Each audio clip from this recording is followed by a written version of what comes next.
Africa में। और क्योंकि वहाँ सब अंग्रेजी बोलते थे, मुझे केवल अंग्रेजी बोलना आता था।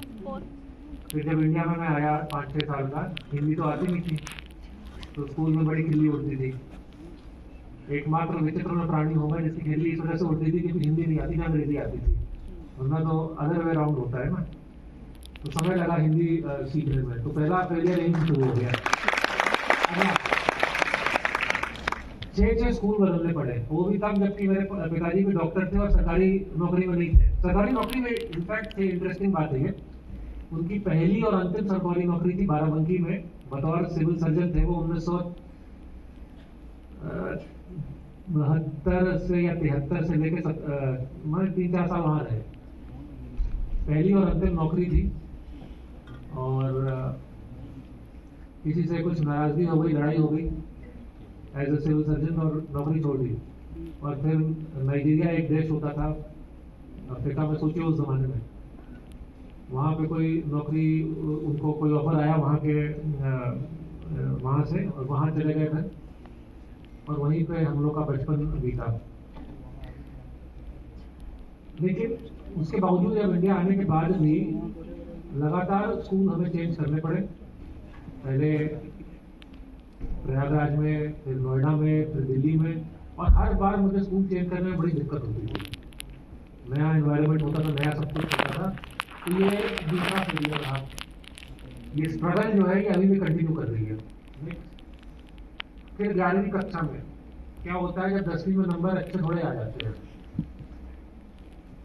तो ये विडंबना होती है कि जो विकल्प होते हैं ना वो सीमित हो जाते हैं। अगर नंबर खराब है तो आपके विकल्प खुले रहते हैं, क्योंकि तब आप ह्यूमैनिटीज ले सकते हैं। नंबर अच्छे आ गए तो ह्यूमैनिटीज कैसे ले? तो मेरा हमेशा से मन था कि मैं हिस्ट्री पढ़ना चाहता हूँ।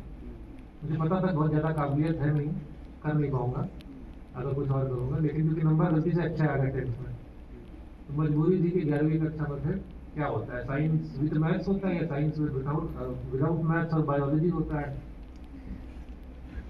वैसे आप लोग सब मेडिकल स्टूडेंट्स हैं, लेकिन वास्तविकता तो ये है कि जो ज़्यादा अच्छे होते हैं वो विद मैथ्स लेते हैं, इंजीनियर बनते हैं, थोड़े से कम होते हैं वो फिर बायो ले लेते हैं। तो कुछ ऐसा ही हुआ। आगे बढ़िए।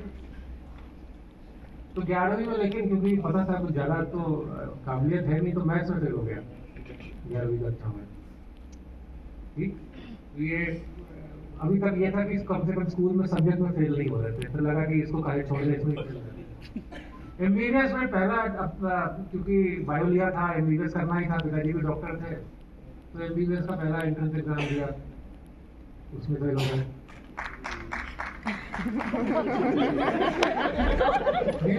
अच्छी बात है, इसका मतलब है कि दिल तक किसी की बात चुनी है।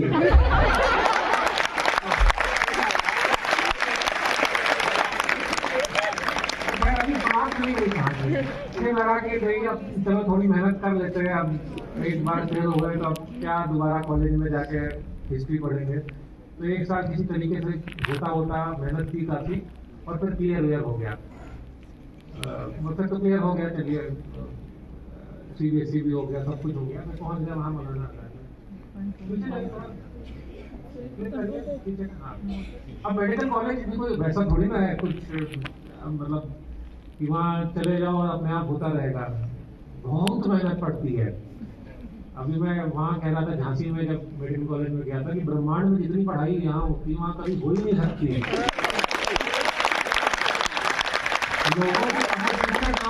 लोगों की गलत फहमी है कि यूपीएससी में बड़ी पढ़ाई होती है।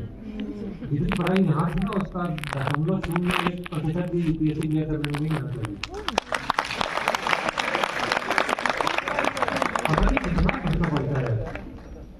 मतलब फर्स्ट ईयर में आओ तो एनाटॉमी से शुरुआत होती है, और फिर वहाँ पे मुझे अभी भी याद है, वहाँ मौलाना आजाद में नाम नहीं लूँगा, प्रोफेसर होती थी हेड ऑफ द डिपार्टमेंट, बहुत फेमस और बहुत ही अच्छी प्रोफेसर होती थी। तो वो एनाटॉमी से शुरुआत जब होती थी तो वहाँ पहुँच जाते, पता नहीं कहीं से कहीं होते ग्रेटर और लेसर मोमेंटम में पहुँच जाते थे। और वो एक वो लेके आती थी, जो पोछे वाला कपड़ा एक होता है इतना बड़ा सा, और उससे वो समझाती थी, ऐसे बोलती थी ये ऐसे लेसर हो जाता है। फिर वो एम्ब्रियो का समझाती थी कि ये ऐसे हो जाता है, वैसे हो जाता है।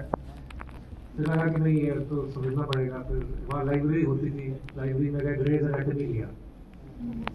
उसको जब देखा पहले तो इतनी भारी होती है पढ़ना तो बहुत दूर की बात है, उसको उठाना ही अपने आप में एक बहुत ही मुश्किल कार्य होता है। तो पढ़े थे, मुझे अभी भी याद है, मैंने ग्रेज एनाटॉमी में ग्रेटर मोमेंटम लेसर मोमेंटम पढ़ा था उस समय।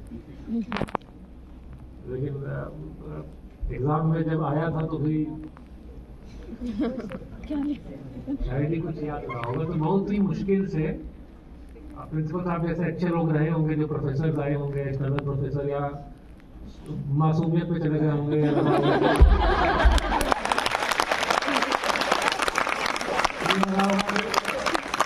फेल कर दिया तो क्या होगा, फिर 4.5 साल तो यहाँ बिता दिया।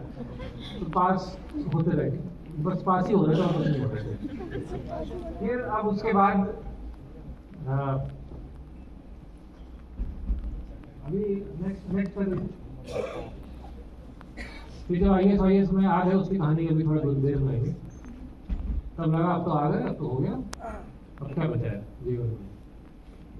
तो खूब खाना पीना शुरू कर दिया, लेकिन भूल गए कि उम्र बढ़ती चली जाती है।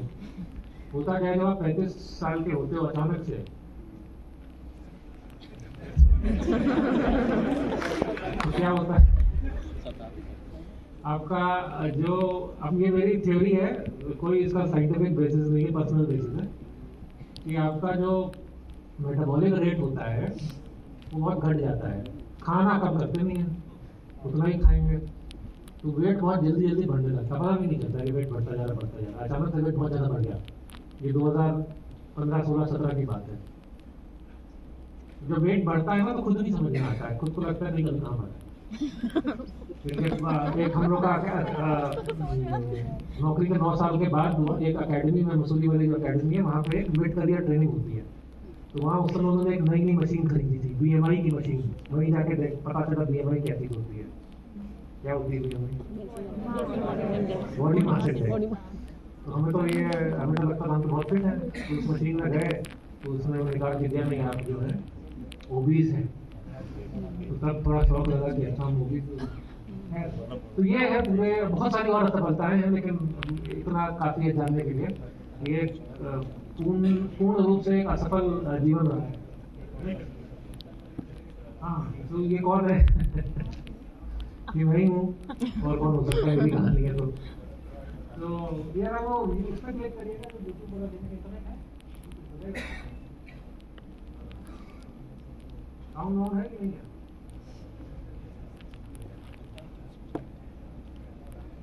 कुछ हुआ?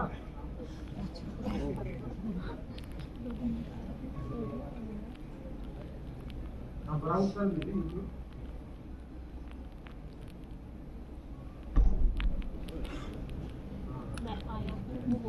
मैं ऐसा क्यों, मैं आया क्यों लिखे। आवाज नहीं है? अरे बहुत कंट्रोल। होटल्स और होम स्टेज कमाल के प्राइसेस। करो ट्राई करो। ये नहीं दिखाना है।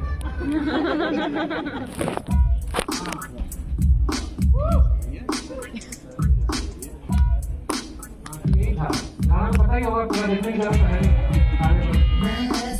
ठीक है, कुछ ऐसे सोच रहे थे।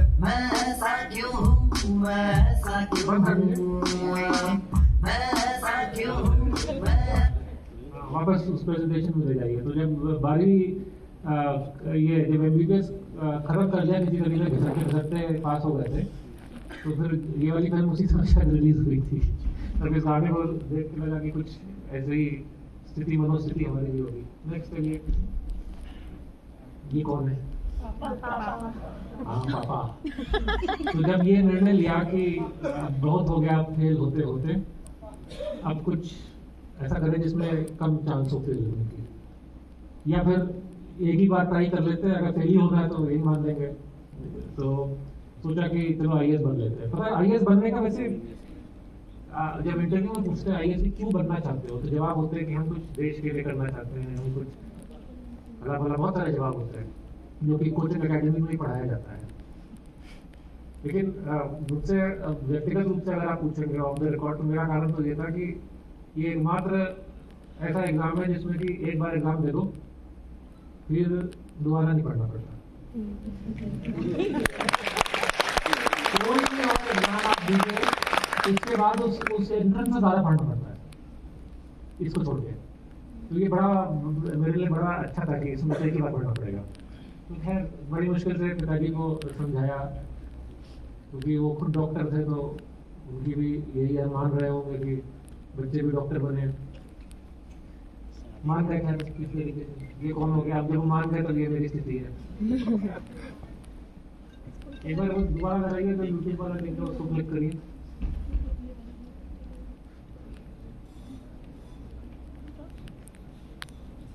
बार बार ब्राउज कर रहा है। हाँ, उसी फिल्म का गाना है दूसरा वाला। कितने लोगों ने देखी है ये फिल्म? रास्ता मिल गया। बता दीजिए, जिन्होंने नहीं देखी वो देख ले। बहुत अच्छी मूवी थी। पर मूवी बाकी जो स्टोरी लाइन थी उस पर कमेंट नहीं कर रहा हूँ, लेकिन ये जो इसका दिखाया ट्रांसफॉर्मेशन वो बड़ा बढ़िया। खैर आगे बढ़िए, आगे बढ़िए।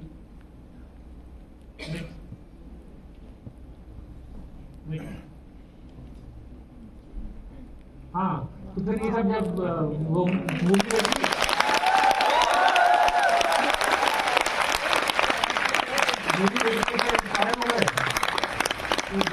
सब कर लिया, ये हो गया जो लिखा हुआ है।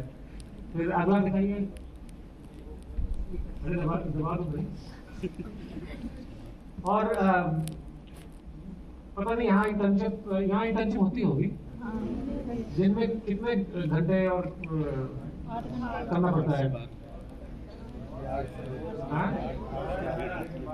हाँ, तो हमारी जो इंटर्नशिप होती है मौलाना आजाद मेडिकल कॉलेज के साथ जो है 3 या 4 हॉस्पिटल्स हैं। जो मूल हॉस्पिटल है वो लोकनायक अस्पताल होता है।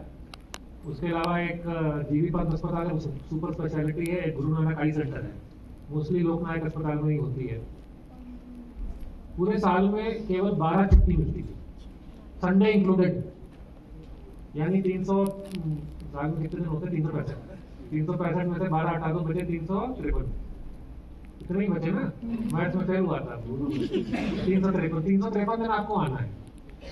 और जो ड्यूटी आवर्स होते थे वो सुबह 8 बजे से लेके मिनिमम रात 11-12 बजे तक। और कई बार जब वो डबल ड्यूटी होती थी, इमरजेंसी ड्यूटी, मेडिसिन या सर्जरी में, तो वो सब चलती रहती थी। उसी में फिर पढ़ना जो है वो शुरू किया इसका। और ये बड़ा मोटिवेटिंग फैक्टर था, जैसा मैंने कहा था कि बस ये एक एग्जाम नहीं, इसको क्लियर कर लो इसी तरीके से, फिर कुछ नहीं करना पड़ेगा। तो ये भी कर लिया। आगे नेक्स्ट दिखाइए। बाकी मैं इस पर नहीं जाऊँगा क्योंकि प्रिंसिपल साहब ने सब बता दिया है ना कि वो क्या क्या हुआ क्या नहीं हुआ। करते जाओ यार नेक्स्ट। वैसे ये 1 करोड़ लोगों के बारे में बहुत संक्षेप में बता देता हूँ। जब NRLM राष्ट्रीय ग्रामीण आजीविका मिशन है, ग्रामीण महिलाओं का स्वयं सहायता समूह बनते हैं इसमें। तो ये NRLM उसी समय प्रदेश में लॉन्च हुआ था। और उसका मैं पहला तो नहीं, लेकिन मुझसे पहले भी एक MD रहे थे, लेकिन कम समय के लिए। तो वर्चुअली इफेक्टिवली मैं पहला उसका मिशन डायरेक्टर था। तो उसमें हम लोग ने ये शुरुआत की थी। और लगभग उस समय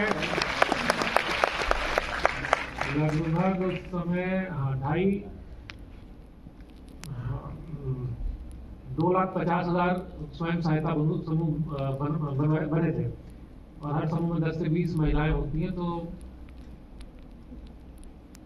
वो जमाना ऐसा था जबकि लोगों को लगता था ये प्रोग्राम कभी सफल हो ही नहीं सकता है, क्योंकि ये महिला आधारित कार्यक्रम है, कहाँ से सफल हो सकता है। तो फिर भी कोशिश किया, हम लोग ने प्रयास किया। यहाँ सीधे साहब अभी जो बैठे हुए हैं वो उस समय मुझे लगता है वीडियो रहे होंगे या कहाँ रहे होंगे, वो जानते हैं कि कितनी लड़ाई लड़नी पड़ती थी। और आज ये स्थिति है कि NRLM प्रदेश का, मुझे लगता है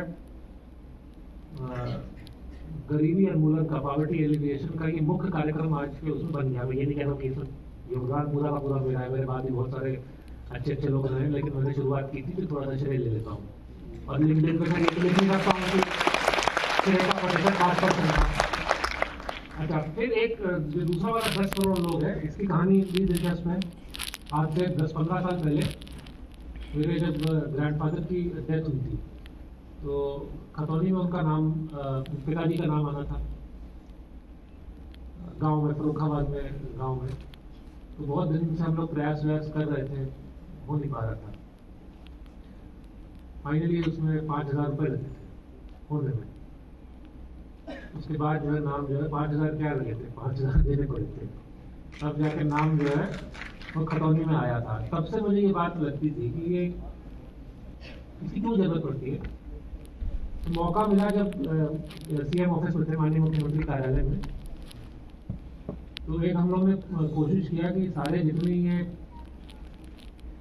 गवर्नमेंट सर्विसेज होती हैं, काफ़ी कुछ ऑनलाइन थी ऑलरेडी, लेकिन ये खतौनी वाली नहीं थी, और भी बहुत सारी नहीं थी, और एक सिस्टमेटिक रूप से नहीं थी। तो इन सबको सारे डिपार्टमेंट के साथ मिलकर एक हम लोग ने पूरे सबको ऑनलाइन हम लेके आए, सबकी प्रोसेस इंजीनियरिंग की, पोर्टल एक विकसित किया, एक मॉनिटरिंग का सिस्टम तैयार किया, और तब से लेके आज तक लगभग 100 करोड़ लोगों ने उस पोर्टल का उपयोग किया। आप लोगों ने भी किया होगा, या आप लोग जानते होंगे ऐसे लोगों को। आपसे आए जाति निवास प्रमाण पत्र खैर पहले से थे वो, लेकिन एक सिस्टमेटिक तरीके से वो सब ऑनलाइन हुए, और कुछ सेवाएं जो कि कभी नहीं थी, जैसे खतौनी में नाम आना, आप लोग जो ग्रामीण परिवेश से होंगे जानते होंगे ये कितनी जद्दोजहद उसके लिए होती है।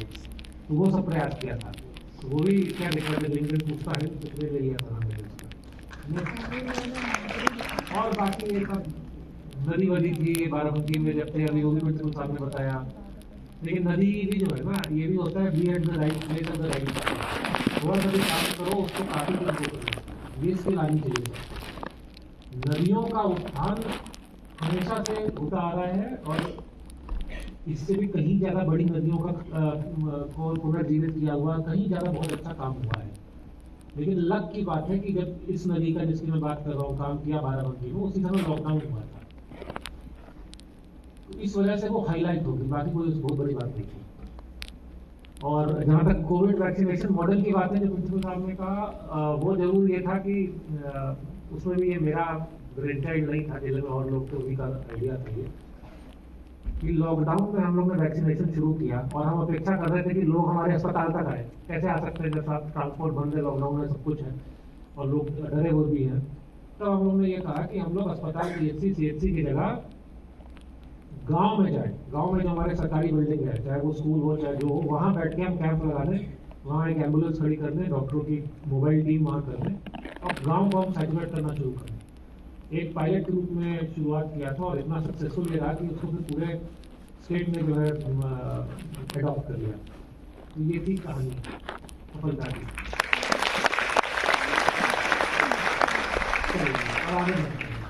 अच्छा, इसके अतिरिक्त 35 साल की मैंने बात किया था ना, जब वेट बढ़ गया था, तो भी जो है ये तो प्रोफेशनल जीवन का हो गया।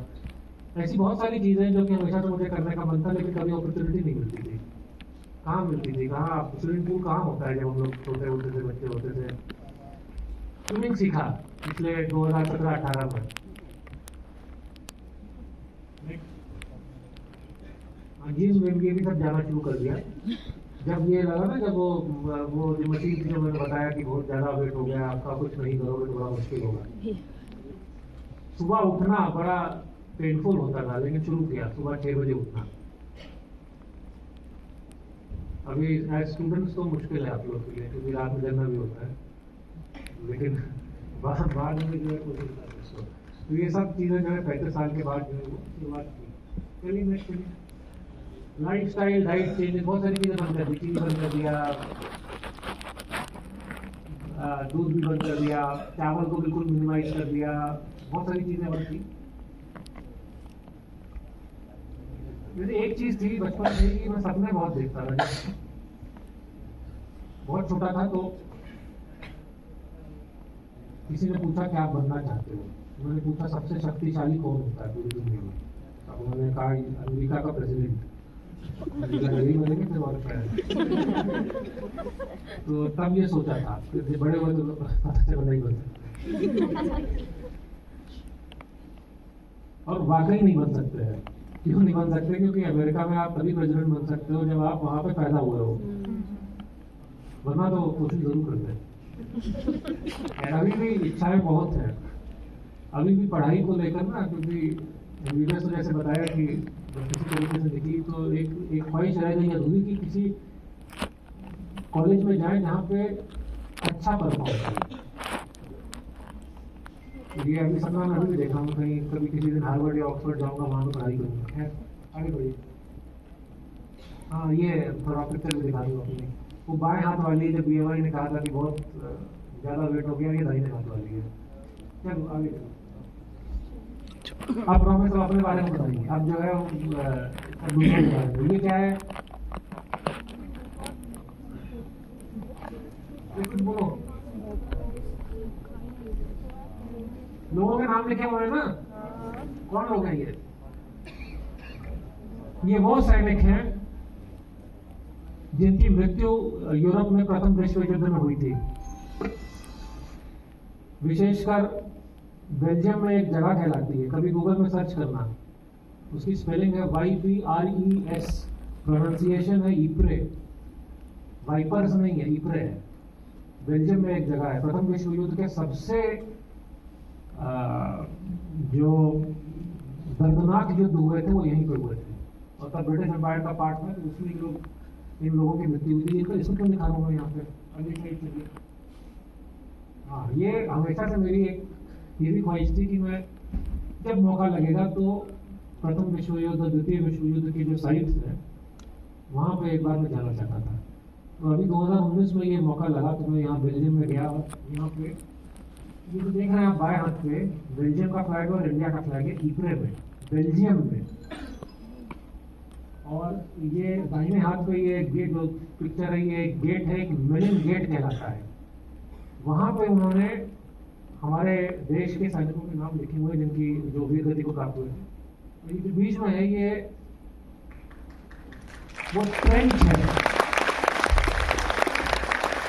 इसी प्रकार के ट्रेंचेस में लगभग 4 वर्ष तक यूरोप की पूरी लगभग आधी आबादी जो है इन्हीं ट्रेंचेस में रही थी और युद्ध किया था।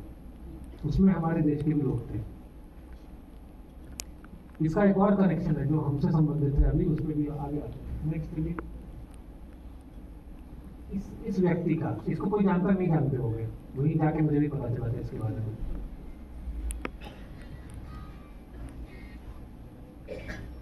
ये जो YouTube लिंक है इसको जरा क्लिक कर लीजिए, ये 2 मिनट का है। मैं चाहूंगा कि एक बार जरा प्लीज इसको देखिएगा, चाहे समझ में थोड़ा कम भी है।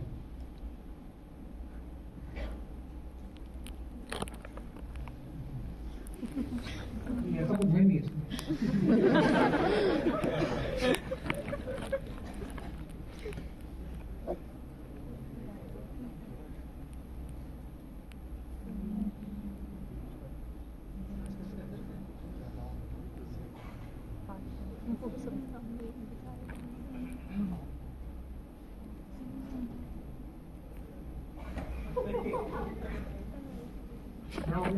दूसरा वेरिफिकेशन है।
प्रेजेंटेशन के लिए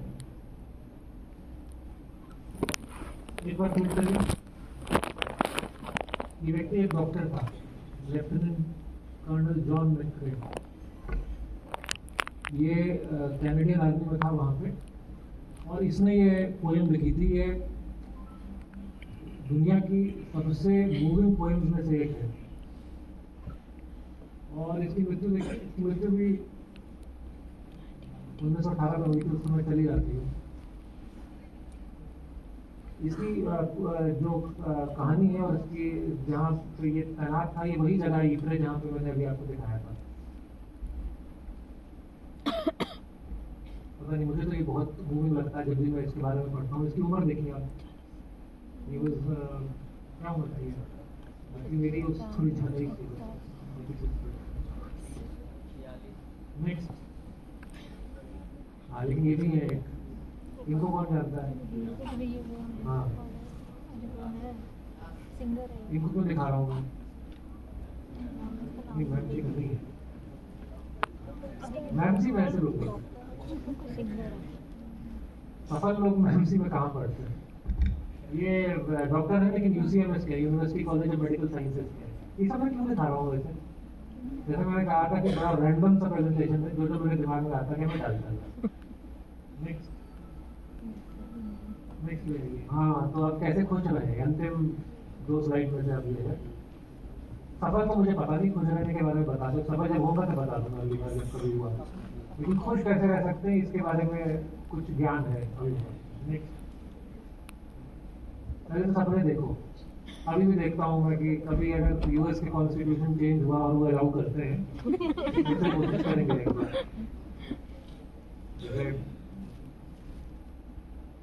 वो वाली जो घटनाएं 2020 में हुई थी यूएस में, उसमें से तो ऐसा लग रहा था कि कोई भी हो सकता है।